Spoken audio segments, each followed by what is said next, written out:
नमस्कार, cooking with वैभवीमध्ये स्वागत आहे। आज आपण बनवूया भाज्यांसाठी स्पेशल मसाला।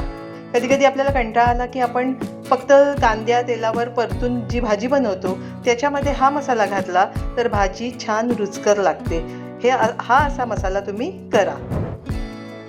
चला, कढई तापत ठेवली आहे, त्याच्यात आपण आता थोडं तेल घालूया।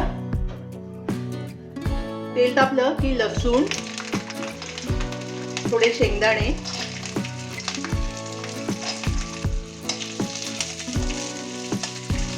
शेंगदाणे थोडे परतूया। शेंगदाणे आणि लसूण थोडं परतलं की आपण त्याच्यात हे 2 चमचे धणे घालूया।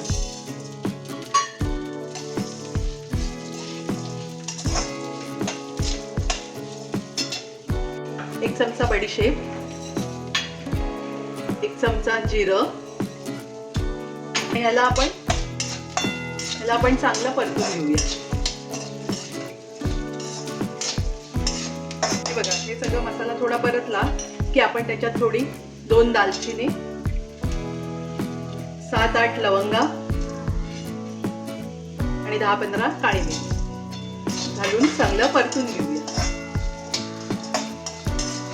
आणि 4-5 लाल मिरच्या, सुक्या मिरच्या, या चांगल्या परतून घ्यायचं। सुक्या मिरच्यातलं आणि लसणातलं पाण्याचा अंश कमी व्हायला पाहिजे, त्यामुळे हा मसाला 7-8 दिवस तरी टिकेल, किंवा तुम्ही फ्रीजमध्ये ठेवलात तर महिनाभरही टिकेल तो।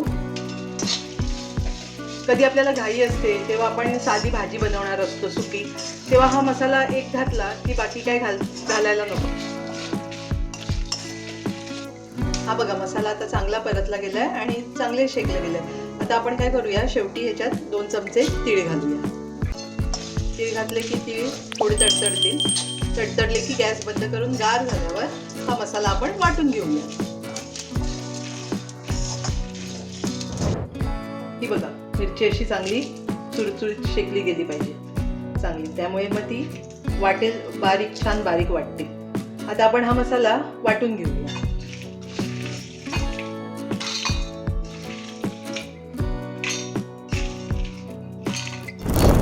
हे बघा, हे आपलं आता वाटून झालंय। आता आपण काय करूया, त्याच्यात 1 चमचा काश्मीरी मिरची पावडर घालूया आणि ह्याला आता आपण बारीक वाटून घेऊया। हा बघा, आपल्या सुक्या भाज्यांचा मसाला तयार आहे। हा तुम्ही करून डब्यात भरून ठेवा। कुठल्या पण सुक्या भाजीला किंवा कांद्यावर परतणाऱ्या भाजीमध्ये तुम्ही हा घालू शकता। केळ्याची भाजी, बटाट्याच्या भाजीत हा मसाला अगदी छान लागतो। याचा सुगंध इतका छान सुटलाय की घरात पूर्ण हा वास पसरलाय। हा मसाला तुम्ही करून बघा आणि मला सांगा की हा मसाला कसा भाजीत लागतो, आणि माझ्या चॅनलला लाईक आणि सबस्क्राईब करायला विसरू नका।